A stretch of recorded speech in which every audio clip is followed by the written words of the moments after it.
하나님의 말씀은 누가복음 24장 13절부터 27절 말씀입니다. 말씀을 우리 함께 읽겠습니다. 그 날에 그들 중 둘이 예루살렘에서 25里되는 엠마오라 하는 마을로 가면서 이 모든 된 일을 서로 이야기하더라. 그들이 서로 이야기하며 문의할 때에 예수께서 가까이 이르러 그들과 동행하시나 그들의 눈이 가리어져서 그인 줄 알아보지 못하거늘 예수께서 이르시되 너희가 길 가면서 서로 주고받고 하는 이야기가 무엇이냐 하시니 두 사람이 슬픈 빛을 띠고 머물러 서더라. 그 한 사람인 글로바라 하는 자가 대답하여 이르되 당신이 예루살렘에 체류하면서도 요즘 거기서 된 일을 혼자만 알지 못하느냐. 이르시되 무슨 일이냐. 이르되 나사렛 예수의 일이니 그는 하나님과 모든 백성 앞에서 말과 일에 능하신 선지자이거늘 우리 대제사장들과 관리들이 사형 판결에 넘겨주어 십자가에 못 박았느니라. 우리는 이 사람이 이스라엘을 속량할 자라고 바랐노라. 이뿐 아니라 이 일이 일어난 지가 사흘이요. 또한 우리 중에 어떤 여자들이 우리로 놀라게 하였으니 이는 그들이 새벽에 무덤에 갔다가 그의 시체는 보지 못하고 와서 그가 살아나셨다 하는 천사들의 나타남을 보았다 함이라. 또 우리와 함께 한 자 중에 두어 사람이 무덤에 가 과연 여자들이 말한 바와 같음을 보았으나 예수는 보지 못하였느니라 하거늘 이르시되 미련하고 선지자들이 말한 모든 것을 마음에 더디 믿는 자들이여 그리스도가 이런 고난을 받고 자기의 영광에 들어가야 할 것이 아니냐 하시고 이에 모세와 모든 선지자의 글로 시작하여 모든 성경에 쓴 바 자기에 관한 것을 자세히 설명하시니라. 아멘. 오늘도 이른 새벽에 은혜를 사모하는 마음으로 주님 앞에 나오신 사랑하는 여러분에게 하나님께서 부어주시는 복과 은혜가 가득하시기를 예수님의 이름으로 축복합니다. 신앙생활을 하다 보면 예상치 못한 일을 만나기도 하는데 그럴 때 믿음에서 벗어나 점점 멀어지는 경우가 있죠. 예수님께로부터 멀어지게 되는 그런 경우가 있습니다. 오늘 본문을 보시면 엠마오로 가는 이 두 제자는 지금 예루살렘을 등진 채 그곳으로부터 점점 멀어져 가는 중이었습니다. 제자들에게 있어서 예루살렘은 더는 잊고 싶지 않은 그런 곳이었습니다. 그 이유는 한마디로 자기들이 가졌던 기대가 무너진 것 때문이었습니다. 사실 예루살렘은 예수님께서 십자가에 달리신 곳이긴 했지만 예수님이 다시 살아나신 곳이기도 했습니다. 그럼에도 이들은 그 소망의 자리에서 등을 돌리고 말았다라는 것이죠. 이처럼 우리는 우리 삶에 하나님의 뜻이 이루어졌음에도 불구하고 그 뜻이 내 뜻과는 동떨어져 있다라는 그런 생각을 하면서 실망을 하는 경우가 있습니다. 낙심하는 경우가 있더라는 것이죠. 그런데 그럼에도 주님은 낙심한 제자들 곁에 오셔서 그들과 함께 걸으십니다. 어제 주일에 말씀드린 것처럼 사람은 누구나 세상을 바라보는 자기만의 틀이 있습니다. 그것을 이제 패러다임이라고 말을 하죠. 그런데 이러한 패러다임이 오히려 눈앞에 있는 진실을 보지 못하게 가로막는 경우가 있습니다. 오늘 본문 17절을 보시면 성경은 두 제자의 얼굴을 묘사하면서 슬픈 빛을 띠고 있었다라고 하는 그 사실을 밝히 말하고 있습니다. 이들의 발걸음은 무거웠을 것이며 반복되는 대화는 온통 탄식이었을 것입니다. 그럼에도 부활하신 주님께서는 낙심한 제자들 곁을 찾아오셨습니다. 그런데 본문 16절을 보시면 성경은 아주 중요한 한 문장을 덧붙이고 있죠. 그들의 눈이 가리어져서 그인 줄 알아보지 못하거늘 그랬습니다. 지금 이들의 문제는 주님이 이들 곁에 계시지 않는 것이 이들의 문제가 아니었습니다. 주님은 이미 이들과 함께 걷고 계셨습니다. 이들의 진짜 문제는 이들의 눈이 가려져 있었다는 것이 이들의 문제였습니다. 사실 이 두 제자의 모습은 우리가 신앙생활을 하면서 자주 범하는 잘못 중에 하나입니다. 우리는 주님이 내 눈앞에 보이지 않는다고 해서 주님이 나를 떠났다고 생각하는 경우가 있습니다. 그러나 주님은 우리를 떠나신 적이 없습니다. 다만 우리의 눈이 엉뚱한 데 팔리고 가려져 있어서 주님을 알아보지 못하고 있을 뿐이더라는 것이죠. 그러니 신앙 회복의 비결은 과연 무엇이겠습니까? 신앙 회복의 비결은 잃어버린 열심을 다시 끌어올리는 것이 아닙니다. 바닥까지 내려간 감정을 회복하는 것도 아닙니다. 신앙 회복의 비결은 부활하신 주님이 이미 내 인생길에 함께하고 계신다는 사실을 깨닫는 것입니다. 주님은 우리가 주님을 예배하는 소망의 자리를 등진 채 우리가 주님과 점점 더 멀어져 가고 있을 때에도 조용히 우리 곁에 다가와서 우리와 함께 걸으시는 분이십니다. 그 주님을 신뢰하며 낙심하거나 불안해하지 않으시는 믿음의 성도 여러분이 되시기를 주님의 이름으로 축복합니다. 둘째로 주님은요, 미숙한 제자들의 이야기를 끝까지 들으십니다. 오늘 본문 17절을 보시면 예수님께서 먼저 질문을 하시죠. 너희가 길 가면서 서로 주고받고 하는 이야기가 무엇이냐? 그렇게 물으십니다. 사실 주님은 이미 다 아십니다. 몰라서 물으시는 게 아닙니다. 그러나 그래도 물으십니다. 왜 이렇게 물으십니까? 그들의 입에서 나오게 하게 하시려고 물으십니다. 제자들은요, 자기들의 이야기를 주님께 쏟아놓습니다. 특히 본문 21절을 보시면 우리는 이 사람이 이스라엘을 속량할 자라고 바랐노라, 그렇게 이야기를 하고 있는 걸 보게 됩니다. 바랐노라, 이 바랐다는 표현은 과거형으로서 지금 여기서 이들의 실망감이 드러나 있다는 것을 알 수 있습니다.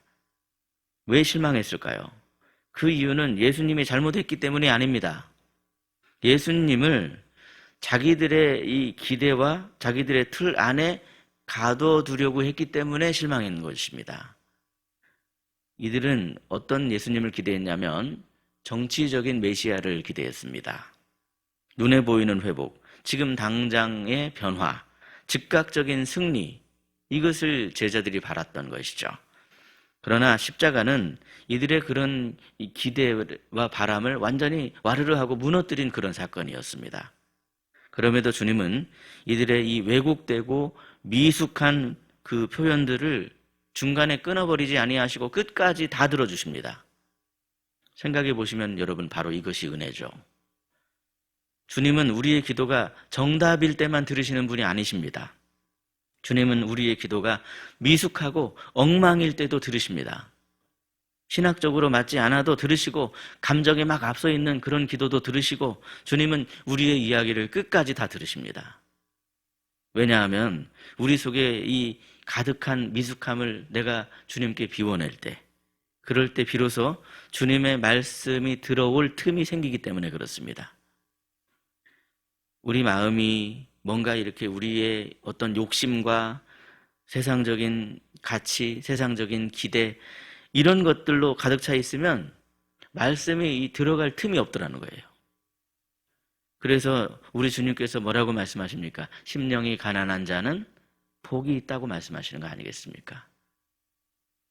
은혜의 주님께 숨김없이 다 말하심으로 말미암아 그 비워진 자리가 주님이 부어주시는 은혜로 가득가득 채워지시는 믿음의 성도 여러분이 되시기를 예수님의 이름으로 축복합니다. 셋째로 주님은 말씀으로 이 제자들의 눈을 열어주십니다. 본문 25절을 보시면 예수님께서는 그제야 제자들에게 말씀하십니다. 뭐라고 하십니까? 미련하고 선지자들이 말한 모든 것을 마음에 더디 믿는 자들이여, 그러셨습니다. 책망이지만 정죄가 아닙니다. 이 속에 사랑이 담겨 있습니다. 그러니 다시 제자들에게 차근차근 성경을 풀어주신 거 아니겠습니까? 예수님께서는 모세와 모든 선지자로부터 시작을 해서 모든 성경에 쓴 바 자기에 관한 그러한 말씀들을 하나하나 다 풀어주셨다, 그렇게 지금 말씀하고 있는 것을 보게 됩니다. 여기서 중요한 건 이것입니다. 예수님은 낙심한 제자들에게 눈앞에서 막 기적부터 보여주시지 않으셨습니다. 부활하신 몸을 먼저 드러내지 않으셨습니다. 말씀부터 풀어주셨습니다. 십자가는 실패가 아니다, 예언의 성취다. 말씀이 풀어질 때 이게 깨달아졌습니다. 십자가는 우리는 실패라고 생각했는데 실패가 아니라 예언의 성취로구나 깨닫게 되었습니다. 부활은 꾸며낸 이야기가 아니라 처음부터 하나님께서 계획하신 약속을 이루시는 방식이로구나. 말씀을 풀어질 때 깨닫게 되었습니다. 말씀이 풀리자 제자들의 마음이 변하기 시작합니다. 나중에 보면 이들이 이렇게 고백을 하죠. 길에서 우리에게 말씀하시고 성경을 풀어주실 때 우리 속에서 마음이 뜨겁지 아니하더냐, 그렇게 고백을 했습니다. 그러니까 이들의 눈이 열리기 전에 먼저 마음이 뜨거워졌습니다. 말씀이 믿어지기 시작하자 이들이 현실을 바라보고 현실을 해석하는 틀이 달라지게 되었습니다. 사랑하는 성도 여러분, 상황이 바뀌어야 믿음이 생기는 것이 아닙니다. 말씀이 믿어질 때 상황을 바라보고 해석하는 패러다임이 달라집니다. 결국 제자들의 눈이 열리자 이들은 즉시로 그 가던 방향을 돌이킵니다. 엠마오에서 다시 예수님께서 부활하신 이 예루살렘으로 향하였더라는 것이죠. 말씀으로 주님을 만난 사람은 반드시 삶의 방향을 바꿉니다. 혼자 가던 길에서 공동체가 함께 걸어가는 길로 돌아오게 됩니다. 오늘 새벽에 혹시 낙심하여 길을 홀로 걸어가고 계시진 않으십니까? 내가 홀로 걸어가는 거 아닙니다. 그런 나에게 주님이 찾아오시고 나와 함께 걸어가신다 하는 것을 회복하셔야 됩니다. 은혜의 자리에 등진 채로 그렇게 멀어져 가고 계시진 않으십니까? 주님은 그러한 우리를 긍휼히 여기시고 우리에게 조용히 다가와 우리와 함께 걸어가시는 주님이시며 우리에게 조용히 말씀을 건네시는 주님이십니다. 그 주님께 우리의 마음을 쏟으셔서 주님이 채워주시는 그 말씀의 은혜로 새로운 눈이 활짝 열려지셔서 인생길을 걸어가실 때 해석이 바뀌게 되고 어떤 일을 만나게 되든지 주님이 보여주시는 그 너머를 바라보시며 그곳을 향해 걸어가시는 저와 여러분이 되시기를 예수님의 이름으로 축복합니다. 기도하겠습니다. 오늘도 우리와 함께 걸어가시는 사랑의 아버지 하나님, 오늘 말씀을 통해서 우리와 동행하시는 주님을 다시 깨닫게 하시고 만나게 하여 주시니 참으로 감사합니다. 언제나 변함이 없는 사랑으로 품어주시고 말씀으로 우리의 마음을 뜨겁게 하여 주시는 주님, 우리의 눈을 열어주셔서 보이는 것 너머를 볼 수 있도록 인도해 주시옵소서.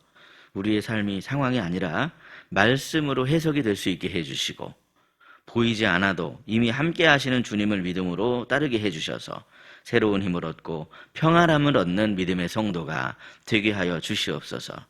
이 시간 특별히 희락교회를 위해 기도드립니다. 희락교회가 주님의 사랑으로 힘을 얻는 교회가 되게 하여 주시옵소서.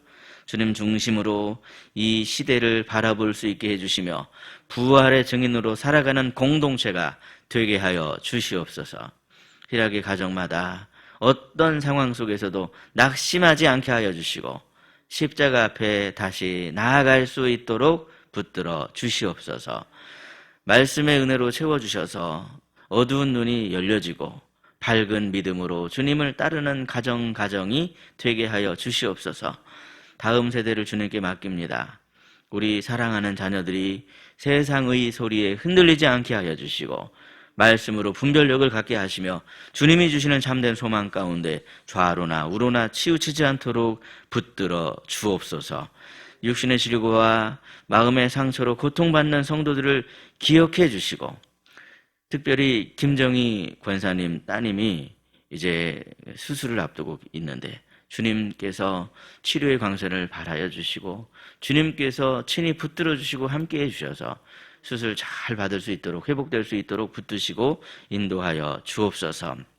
하나님 아버지 하나님께서 오늘도 우리 삶 가운데 붙들어 주시길 원합니다. 주님께서 따스한 손길로 상처받은 마음 가운데 눈물을 닦아주시고 말씀의 위로와 회복의 은총으로 늘 함께하여 주옵소서. 오늘 하루의 삶을 우리 주님께 온전히 맡겨드리오며 십자가 앞에 엎드리오니 우리의 눈을 열어주셔서 오늘도 주님의 길로 걸어갈 수 있게 동행하여 주옵소서.